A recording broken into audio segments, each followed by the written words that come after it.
Vamos a ver las respuestas. Bueno, dice que el 52% de ustedes están opinando que le harían una cricotomía. Tenemos el 16% una videoendoscopía, el 13% y el 14% comparten una endoscopía y una máscara eléctrica. Bueno, vamos a continuar. Perfecto. Bien. Nosotros cuando recibimos un paciente con trauma, un paciente crítico en la unidad de emergencia, sabemos bien que tenemos que enfrentarnos a dos enemigos. Si nosotros podemos enfrentar a estos dos enemigos, vamos a salvar la vida de la mayoría de nuestros pacientes críticos, que es vencer la hipoxemia de ese paciente y vencer la hipotensión. Nosotros, para justamente el trauma, ¿qué drogas vamos a utilizar en la secuencia de intubación rápida? Vamos a utilizar la ketamina y el etomidato en los pacientes que tienen hipotensión o inestabilidad hemodinámica. Y recuerden que el propofol lo vamos a utilizar solamente en aquellos pacientes con hipertensión, porque justamente tiene un efecto simpaticolítico muy importante que puede generar hipotensión, y esto puede aparecer un enemigo que no queremos que se presente. Nosotros también hemos aprendido, tanto en el trauma como en esta era de COVID, la importancia de paralizar a los pacientes. Y podemos utilizar succinilcolina o rocuronio para justamente la secuencia de intubación rápida.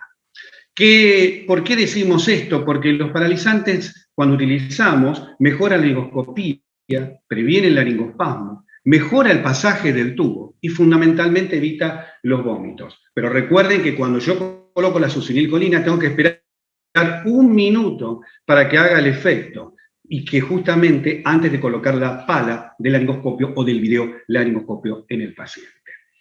Si nosotros decimos que tenemos una vía difícil y no queremos paralizar al paciente, vamos a utilizar lo que se llama la intubación vigil o mal llamada vigil, porque en realidad el paciente no está despierto, sino que va a tener una sedación local o, digamos, con un sedante que va a mantener los movimientos respiratorios. Es decir, que yo en los pacientes que voy a hacer intubación vigil no voy a utilizar un paralizante.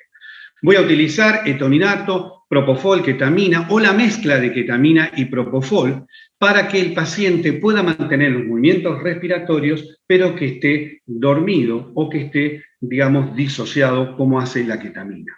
Si realmente también puedo utilizar, cuando voy a intubar a un paciente vigilmente, puedo utilizar tópicos locales. Y recuerden que es muy importante el de poder utilizar nebulizaciones con lidocaína, que eso produce una sedación muy buena. Otro de los secretos es poder utilizar oído externo. Si yo pongo la posición, levanto la cabecera 10-20 centímetros y obtengo la posición oído externo, voy a descender la lengua desde la boca hacia el maxilar y eso lo va a desobstruir. Y tiene dos efectos. Mejora la oxigenación del paciente y nos permite también realizar una mejor video o laringoscopía. Si el paciente está traumatizado, lo tengo empaquetado, lo que voy a hacer es Trendelenburg invertido para justamente obtener el oído externo. Otro de los tips justamente para los pacientes, digamos, con trauma es la movilización cervical. Pero fíjense que cometemos un error, porque justamente ponemos el pulgar impidiendo el desplazamiento del maxilar, y yo cuando lo vaya a intubar no lo voy a poder. Con lo cual les recuerdo que siempre dejen el maxilar libre, si mantengan la columna bien alineada de esta forma que es la correcta. Y siempre traten de ponerse enfrente del operador, no al lado del operador, sino enfrente del operador, porque le permite un mejor campo de trabajo al que va a hacer la laringoscopía. Este trabajo es muy interesante. En el 2016 se tomaron 14 pacientes que fueron sometidos a 3 intubaciones usando laringoscopios con detección de la fuerza. Mientras que se producía el movimiento de la columna cervical, como se movía el movimiento, lo que se demostró, se veía por fluoroscopía lateral qué pasaba. Y se observó que la relación entre la fuerza laringoscópica y el movimiento no se confirmaron. Es decir, que no hubo una confirmación del movimiento cuando uno va a intubar, digamos, con una laringoscopía o en video, con respecto a lesión cervical. Con lo cual, entonces, empezamos a decir, y por otro lado, juntamos bibliografía, y luego de una lesión cervical, la incidencia de deterioro neurológico es muy baja, es del 0,03%. Por lo tanto, llegamos a esta conclusión, que la estabilización manual de la columna empeora la visualización directa en un 50% de los casos, teniendo más tiempo de intubación más largos y tenemos que realizar más intentos de intubación. Con lo cual, al tener más tiempo de intubación y más intentos, paradójicamente puede llegar a producir un aumento del movimiento de lo que estamos haciendo. Con lo cual, hoy en día no hay bibliografía que lo confirme, pero podemos decir todos nosotros que realmente se está cuestionando si la inmovilización es buena o mala. Pero sí, los trabajos y un metaanálisis realizado hace un año dicen que en este caso, cuando yo tengo empaquetado el paciente con inmovilización cervical, el videolaringoscopio, fundamentalmente con la rama hiperangulada, es superior a la laringoscopía común y al video común con pala de Macintosh. Con respecto al otro problema que vamos a tener en trauma, es que se nos va a ensuciar con sangre, vómitos, secreciones, la vía aérea, con lo cual va a dificultar la endoscopía, tanto la endoscopía directa como la video. Con lo cual yo les recomiendo tener dos succiones. Ven, este es el orificio glótico, pongo una succión a la izquierda del paciente, bien gruesa, con una succión rígida de gran calibre, que permanentemente me está succionando si el paciente tiene sangre. Y luego voy a hacer la laringoscopía y por la mano izquierda voy a limpiar puntualmente las secreciones y la sangre y los coágulos con otra, digamos, succión rígida de gran calibre que la voy a tener en la mano derecha. Acá estamos viendo, acuérdense que siempre la úvula, si yo no encuentro el orificio glótico, la úvula va a apuntar al epiglotis. Y yo voy a mirar la epiglotis, voy a ir por arriba, obviamente con el curvo, voy a estirar hacia el cenit y luego voy a colocar la intubación. Es importante que se olviden, cuando pierden la referencia anatómica con sangre o con secreciones, buscar la úvula, que siempre va a estar apuntando a la epiglotis. Otro de los que nos ayuda mucho es la maniobra bimanual. Yo externamente manipuleo la laringe, fíjense cómo le pido a un segundo operador que ponga la mano ahí, que me deje fije la laringe, yo estoy viendo, le pido el tubo, le intubo. Es decir, esto surge cuando yo tengo visiones del grado 4 o el 3, y con esta maniobra del manejo externo, que se llama también maniobra bimanual, permito entonces llevar del grado 4 al 3, al 2 al 1, y voy a poder visualizar más, digamos, el orificio glótico. Esto es muy importante en trauma también en los pacientes que tenemos inmovilización cervical. Con respecto al tubo, nosotros, fíjense, si nosotros colocamos el tubo con la curvatura que tiene de fábrica, nos va a tocar en la pared anterior cuando querramos intubar, pero lo más importante es que nos va a imposibilitar la visión del orificio glótico. En cambio, si nosotros tomamos el tubo bien recto y hacemos en la punta 35, 45 grados de angulación, fíjense cómo acá claramente está la angulación y yo tengo mi ojo acá y voy a ver perfecto el orificio glótico y no va a pegar contra la pared anterior. Y fíjense cómo va a entrar perfectamente. Siempre cuando yo hago este tipo de tubo, digamos, lo que se llama también en palo de hockey, yo siempre voy a apuntar a la base del orificio glótico para que ingrese adecuadamente. Acuérdense que cuando nosotros, un paciente con trauma, puede tener un shock oculto. Y ese shock oculto nosotros lo estamos viendo, tenemos que ver que si nosotros lo intubamos y lo metemos en RM, entre el 23 y el 43% de los pacientes pueden generar hipotensión y llamar a uno de nuestros enemigos. Entonces, ¿cómo hacemos? En los pacientes hipotensos o en aquellos que pensamos que tienen shock oculto, realizamos lo que se llama el índice de shock, que si es mayor de 0,8 posiblemente tenga un shock oculto, con lo cual yo voy a utilizar para estos pacientes para inducción ketamina y etomidato. ¿Por qué no voy a utilizar propofol, no voy a utilizar fentanilo ni midazolam? Porque tienen efectos simpaticolíticos y esto va a generar más hipotensión. ¿Qué tenemos que hacer? Antes de intubarlo el paciente tenemos que tratar de optimizarlo hemodinámicamente ante la intubación. Una resucitación rápido con cristaloides. Si podemos hacer fundamentalmente una resucitación guiada por ultrasonido. Y si no responde rápidamente al volumen, empezar precozmente con noradrenalina. Con respecto también nosotros usamos, cuando no tenemos tiempo, ¿qué nos maneja el tiempo? Que el paciente esté desaturando. Es decir, nosotros sí, el paciente desaturo, no tenemos tiempo. Y lo que tenemos que hacer es fundamentalmente hacer un solo intento del plan estratégico que nosotros hicimos. Ejemplo, nosotros elegimos hacer una intubación con laringoscopía. El paciente satura menos de 90, voy a hacer un solo intento para pasar el rescate, o a la máscara laringia, que después vamos a ver que el trauma está contraindicada, y sí, lo que vamos a pasar secundariamente posiblemente a la cricotomía. Es decir, que el tiempo nos va a marcar, si tenemos tiempo o no tenemos tiempo, digamos, la saturación. ¿Qué hacemos nosotros cuando no tenemos tiempos? Hacemos bolos pequeños, que está acá la dilución. Acuérdense que esta dilución de adrenalina es 1 en 10.000. Acá en Argentina y en varios países latinoamericanos la dilución es 1 en 1000, con lo cual tienen que cambiar un poco la dilución. Pero nosotros al paciente, antes de la intubación, no, el paciente satura menos de 90. Durante la intubación o posterior a la intubación, el paciente satura menos de 90 y no tengo tiempo de darle fluido para resucitarlo o darle noradrenalina, le voy a hacer un bolo con esta dilución de adrenalina. Con respecto a los tips, vamos a ver acá 4 tips importantes y consejos que ustedes tienen que tener en los pacientes con trauma y en la vía aérea. El traumatismo primario de la vía aérea es una incidencia de menos del 1%. Entonces tenemos suerte que el trauma de tráquea es el menos del 1%. Y fíjense que 0,4% para lesiones penetrantes, no penetrantes, perdón, y las penetrantes 4,5%. Si yo voy a ventilar máscara bolsa, tengan cuidado.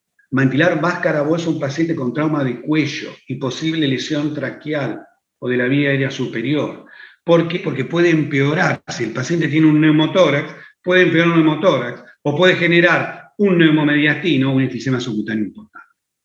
Y si yo tengo un enfisema subcutáneo importante o masivo, también me va a distorsionar la vía aérea, con lo cual me va a ser más difícil todavía la intubación. Y otro de los temas centrales es que la conversión de una lesión traqueal parcial en completa puede ser cuando uno pasa a ciegas un tubo o una bujía. Es decir, que si yo pienso y sospecho justamente, digamos, una tráquea, no tengo que intubarlo ni tengo que poner bujía. Y el tema, para que a ustedes les quede claro, es que todos los métodos a ciegas, cuando yo tengo trauma de cara o de cuello o de base de tórax, quedan excluidos. Es decir, la máscara laringia que está contraindicada, así como también está contraindicado, digamos, la bujía. Y tendríamos que tener fundamentalmente aquellos métodos de visualización directa.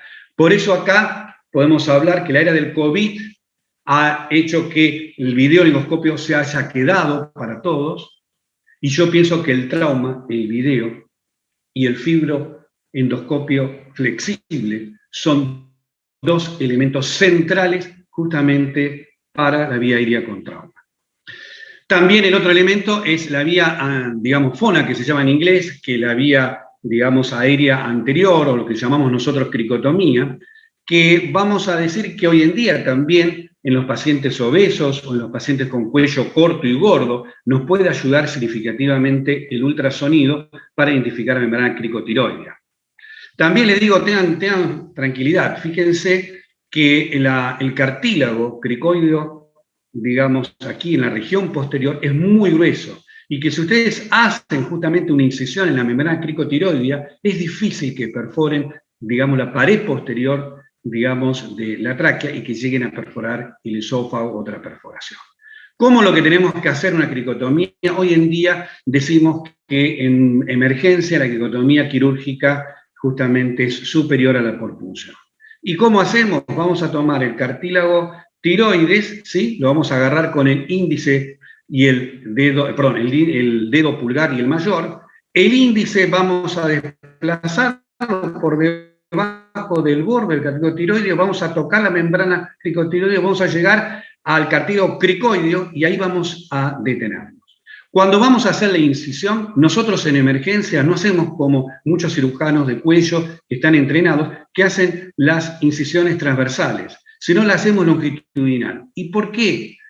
Porque la transversal, si yo justamente le pego acá, voy a tener que hacer otra incisión más arriba y voy a estar cortando el cuello en varias incisiones. Y luego sabemos que lateralmente en el cuello, alrededor de la tráquea hay vasos, con lo cual puedo lesionar vasos y generar el peor escenario, que sea un sangrado importante y que yo no pueda finalizar la cricotomía.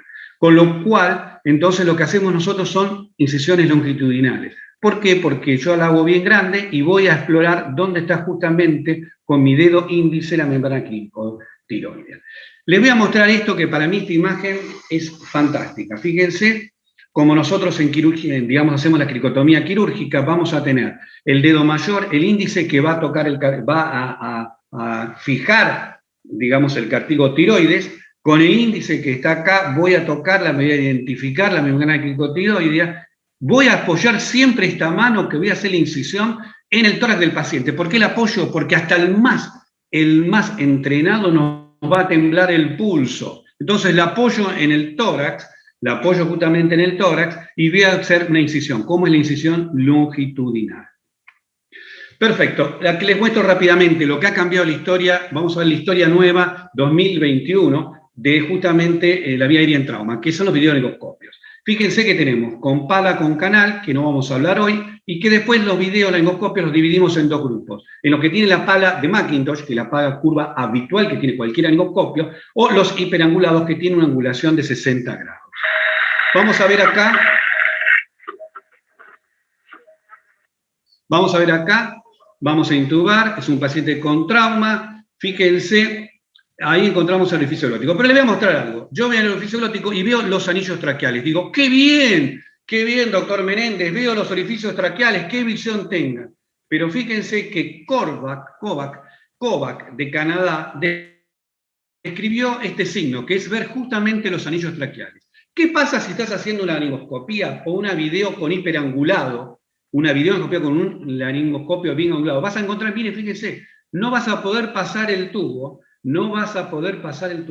porque te sobrepasaste el epiglotis. Fíjate, acá hay dos errores. Primero que estamos yendo a agarrar el epiglotis por abajo, como si fuera un laringo recto, con lo cual esto me hiperextiende, o hiperextiendo, tengo una buena localización con la pala por encima del epiglotis, pero hiperextiendo mucho, digamos, la laringe. Fíjense que no voy a poder colocar el tubo. Ahora sí, voy por arriba, fíjense que yo no veo los anillos traqueales en el orificio glótico, ya no lo veo y lo tengo. Este es el signo de Kovac. Es decir, que yo no tengo que hiperextender, porque si no, con los hiperangulados no voy a poder de ninguna manera hacerlo. Y fíjense acá. Entonces, el primero vamos a tener, este es el signo de Kovac. Fíjense los anillos traqueales, donde yo estoy hiperextendiendo como acá, fíjense en este caso de abajo, hiperextiendo, y no voy a poder colocar el tubo. En cambio, fíjense como me retiro un poco la rama hiperangulada, ya no veo los orificios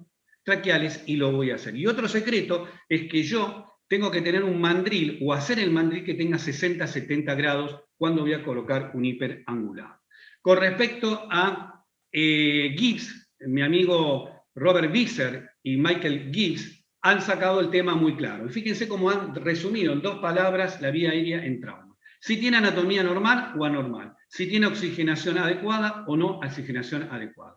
Si anatomía es normal y no tiene un trauma en el cuello, voy a usar lo que yo estoy acostumbrado habitualmente en la intubación. Pero si es anormal, yo tengo que priorizar un método de visualización directa, video o fibroendoscopio.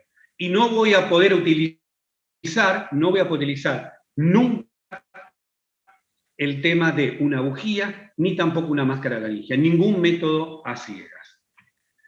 Vemos acá, entonces, estamos con el paciente poniendo oído esternón, vamos a ver el video, y con el video vamos a visualizar perfectamente el epiglotis. Fíjense cómo apunta, digamos, el tubo hacia la base del epiglotis, y si se nos traba, un secreto es girarlo hacia la derecha, y de esa forma puede introducirse el tubo. La video en trauma nos permite visualizar la vía aérea, si hay trauma del orificio glótico, cómo está la epiglotis. Si hay un paciente quemado, vamos a ver si realmente hay edema de glotis y está quemado. y lo que ha cambiado es el fibroendoscopio flexible. Fíjense que yo este paciente, que el que le mostré al principio, que tiene el maxilar roto, que yo no sé si tiene lesión en el cuello, yo voy a ir explorando con esto y voy viendo la boca, la cavidad oral, voy a ver la hipofaringe, voy a ver el orificio glótico y voy a entrar a ver si hay lesión traqueal. Fíjese qué importante también en los traumatismos penetrantes o no penetrantes de cuello, que yo estoy suponiendo, digamos, una lesión traqueal. También en los pacientes quemados. Es muy importante para ver si la vía aérea justamente es quemada. ¿Está quemada o no está quemada? Y aquí vamos a ver entonces, fíjense cómo vamos viendo con el fibro flexible, el fibroendoscopio flexible, vamos a las cuerdas vocales, vemos que la integridad de las cuerdas vocales en esta simulación, también vamos a ver la tráquea, nosotros vemos la indemnidad de la tráquea, entonces no, está totalmente sana, no hay ningún inconveniente, voy a ver de las carinas, la división de las carinas, y cuando veo la división de las carinas, ahí ya dejo el tubo y voy retirando el fibroendoscopio.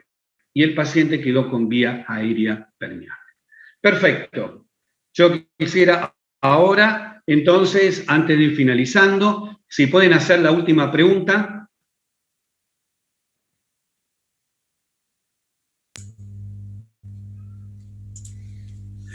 ¿Qué dispositivos están contraindicados en el trauma de cuello? La laringoscopía, la videolaringoscopía, la bujía, las máscaras laringias o la bujía y las máscaras laringias. Nos tomamos unos segundos para contestar. Muy bien, digamos, bujía y máscara laringia. Recuerden que todo, si yo tengo traumatismo, digamos, de cara o de cuello, digamos, puedo tener lesión de tráquea, con lo cual yo tengo que ver. Tengo que utilizar un método de visualización directa. En cambio, nunca puedo poner la bujía y las máscaras laringias.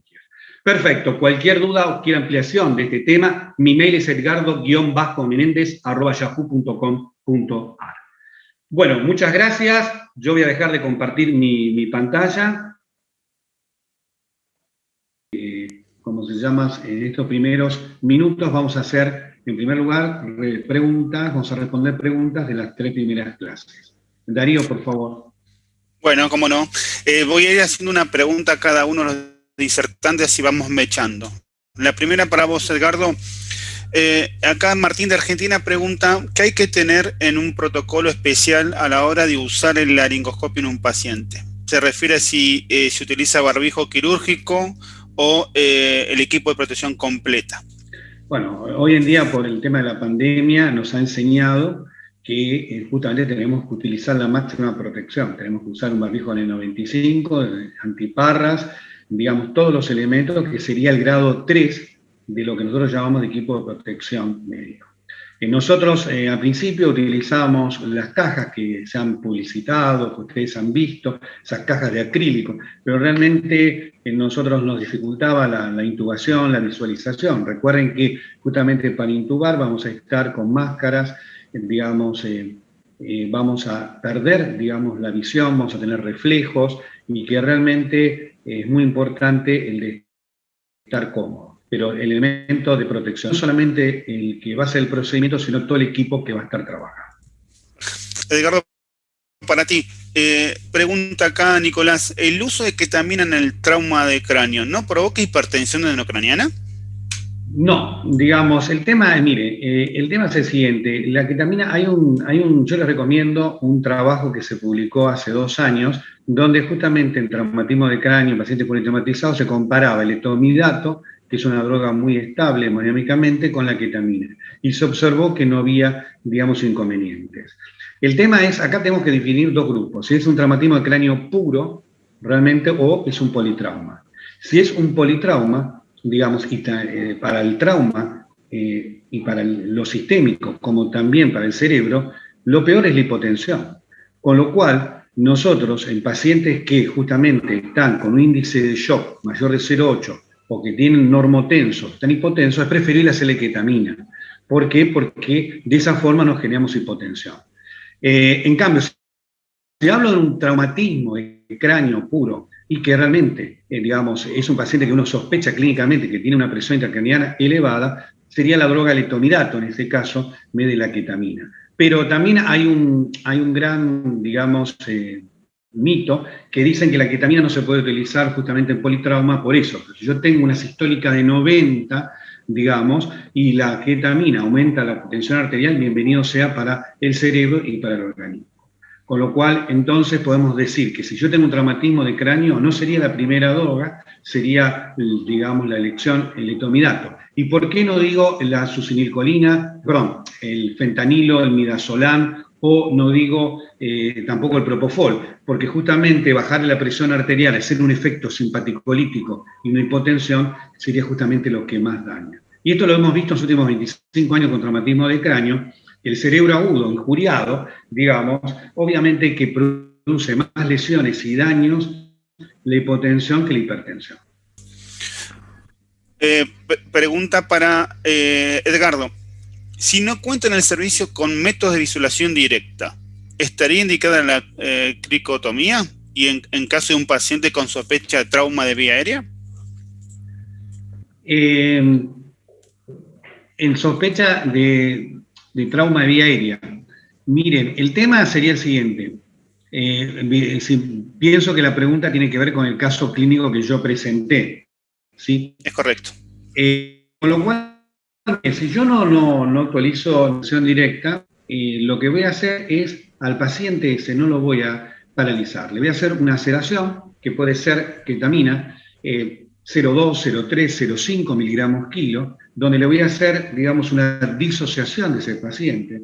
O le voy a utilizar, digamos, ketofol, digamos, en aquello que voy a hacer, digamos, la mitad de la dosis de propofol y la mitad de la dosis de ketamina, donde no lo voy a paralizar para que siga con movimientos respiratorios y con un laringoscopio común voy a mirar directamente. Si realmente miro y realmente veo que no hay lesiones, que solamente este paciente tenía la lengua y el maxilar roto, pero la boca, la hipofaringe, miro el orificio glótico, hago lo que se llama una intubación vigil sin parálisis, y veo que realmente está todo indemne, ahí tengo que tomar mi experiencia para decidir que lo voy a intubar o no lo voy a intubar. Esto lo hicimos durante años en este tipo de pacientes, le hacíamos una sedación leve, donde no tenemos que pasarlo ni el propofol más de 1 miligramo kilo, ni la ketamina más de 1 miligramo kilo, porque puede generar eso, digamos, paro respiratorio, y sin bloqueantes voy a mirar despacio la vía aérea.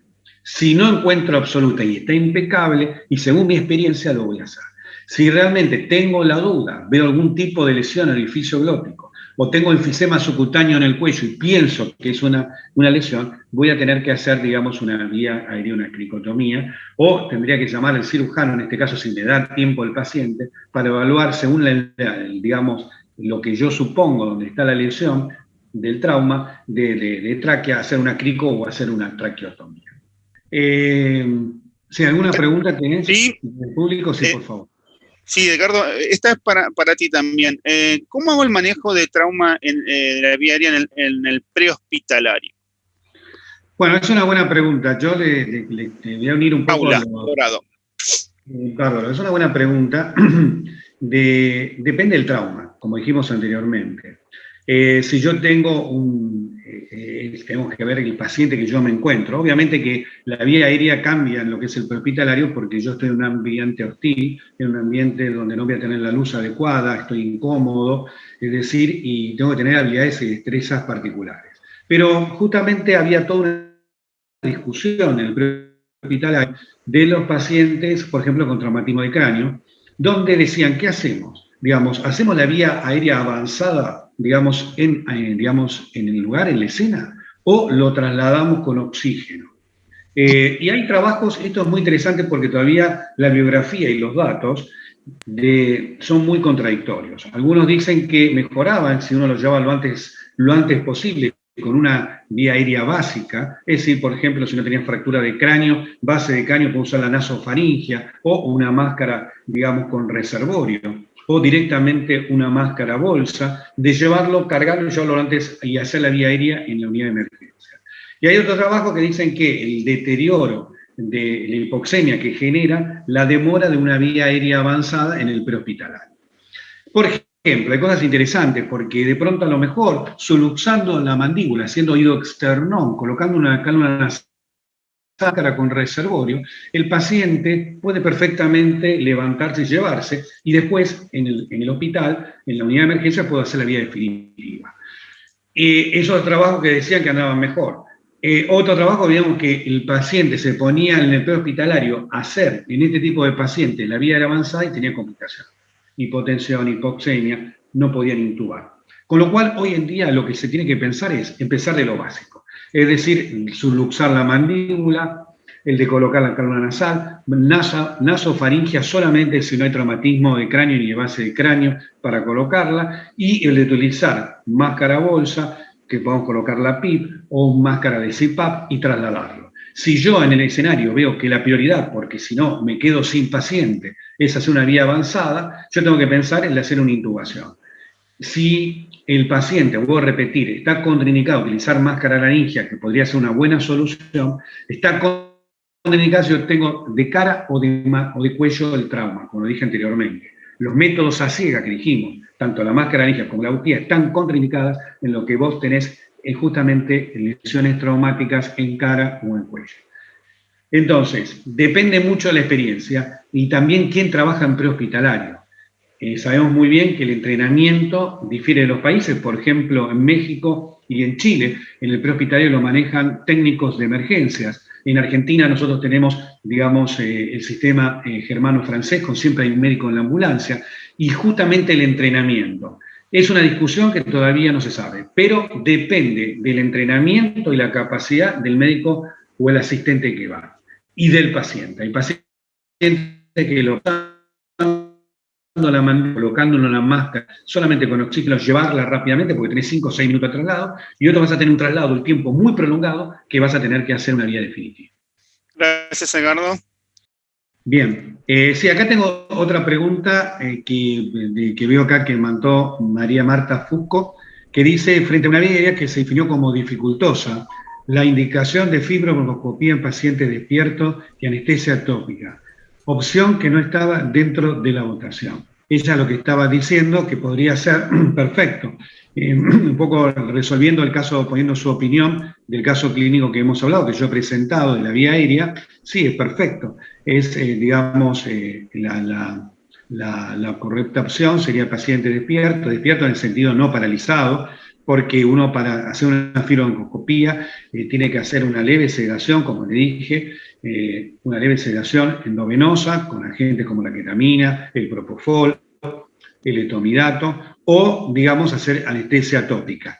Generalmente, digamos, lo que va a definir si realmente el diagnóstico y el tratamiento de la lesión justamente de la tráquea va a ser la fibroendoscopía. Y siempre en ese caso, si tenemos la posibilidad de tener un cirujano de tórax o un cirujano de trauma que nos ayude. Acá me están preguntando otra pregunta que yo estoy viendo acá, que dicen por qué yo, digamos, planteé el tema del por punción. Con respecto a la experiencia, usarla. Realmente todo lo que tenemos experiencia la tenemos que utilizar. El tema es que es mucho más para los médicos de emergencias. Nosotros tenemos, y esto lo refiere y les invito a ver el tercer registro americano, australiano y canadiense, que se llama el NIAR 3, que registra toda la vía aérea, que tiene más de 7.000 casos. Solamente requirió en cricotomía el 0,4% de todas las vías aéreas. Con lo cual, realmente cualquiera de nosotros que tengamos mucho entrenamiento, vamos a tener una cricotomía una vez por año o cada 2 años. Con lo cual, es mucho más segura el de hacerla y más rápida, sin entrenamiento, de hacer, digamos, la quirúrgica. Nosotros lo que le enseñamos justamente a los residentes y a veces a los paramédicos es utilizar la quirúrgica. Con respecto a la cricotomía, digamos, hay trabajos, hay metaanálisis que comparan por punción y por quirúrgica y dicen que justamente ha tenido leve beneficio el de hacer la quirúrgica, justamente hablando no en el personal entrenado, no un cirujano de tórax, un cirujano, digamos, un otorrinolaringólogo.